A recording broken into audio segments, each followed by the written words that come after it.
All right, today we're jumping into a really personal puzzle, something so many of us have felt. It's that feeling that your love life is a movie you've already seen, and you know for a fact you hate the ending.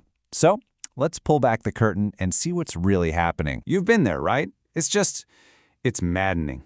You meet someone new, everything feels fresh, exciting, and then, somehow, you're right back in that same old painful spot. You start to wonder, am I cursed? Am I just terrible at this?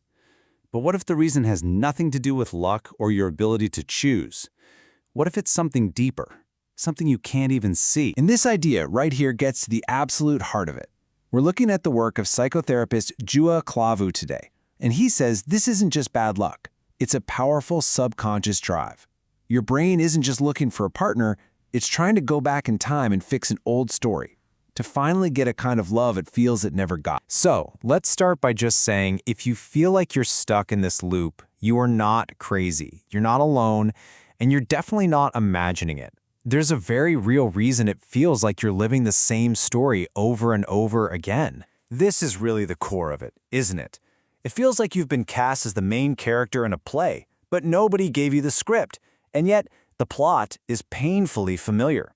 The same arguments, that same feeling of being invisible or misunderstood, and of course, the same heartbreaking final scene. And it just leaves you wondering, what is wrong with me? And this is why finding a framework for this, a name for the problem, can feel like such a massive relief. It's what Klaavu's work offers. It's this incredible shift from blaming yourself, from thinking I'm flawed, to understanding, oh, I'm just caught in a pattern.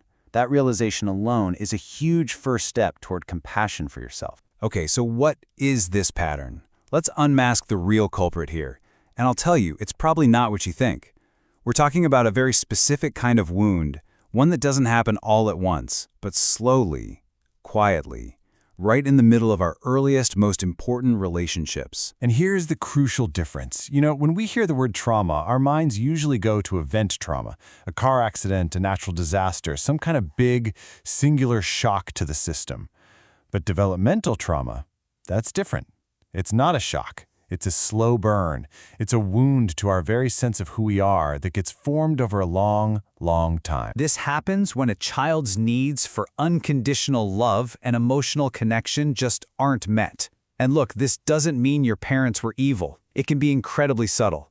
Maybe they were just too caught up in their own stuff to really see you. But as a kid, you can't understand that. You just internalize it. You come to the logical conclusion, there must be something wrong with me. I must be unlovable. Now, in a healthy environment, what gets to grow is what Klaavu calls the true self. This is the real you, your authentic center.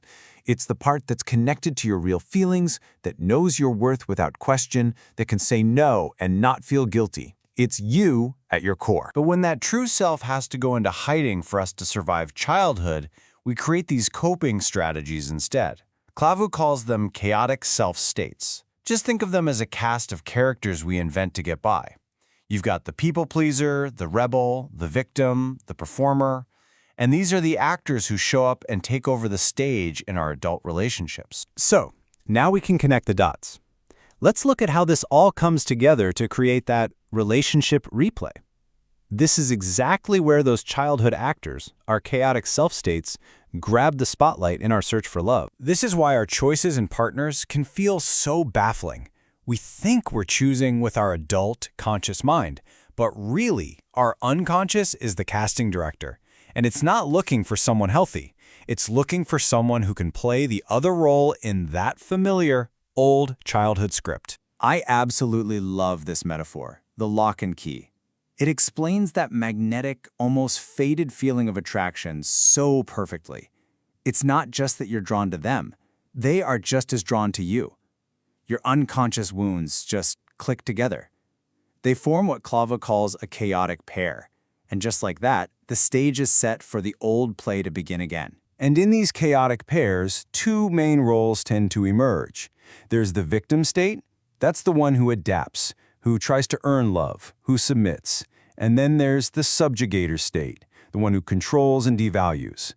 But here's the wild part. These aren't fixed. You have both inside of you, and in a conflict, partners can actually switch back and forth between these roles. So this creates a cycle that is incredibly predictable and, yeah, destructive. First, you get that intense lock-and-key attraction. Then comes the high, this period of idealization where you finally feel complete. But then, as life gets real, that old childhood script gets activated and you both fall into your assigned roles.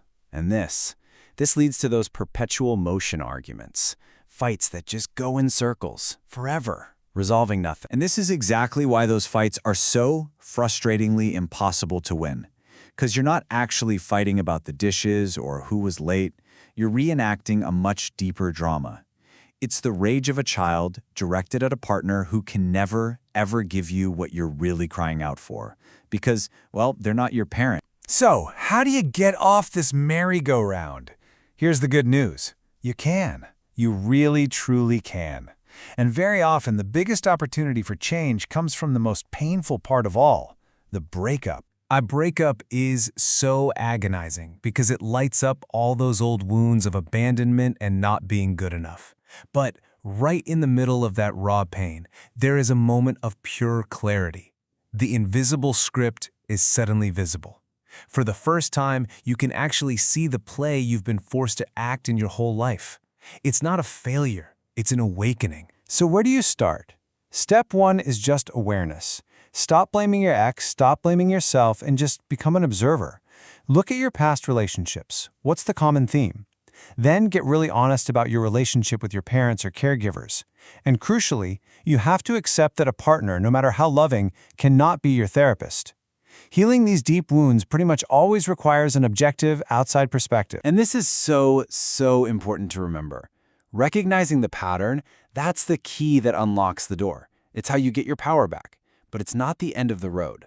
As Klaavu says, it's only the first step.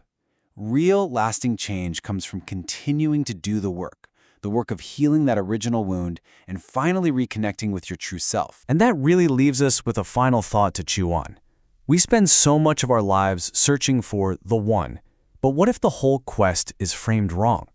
What if the key to a healthy relationship isn't finding the right person to complete your story, but finally finding your own true self so that you can write a completely new one?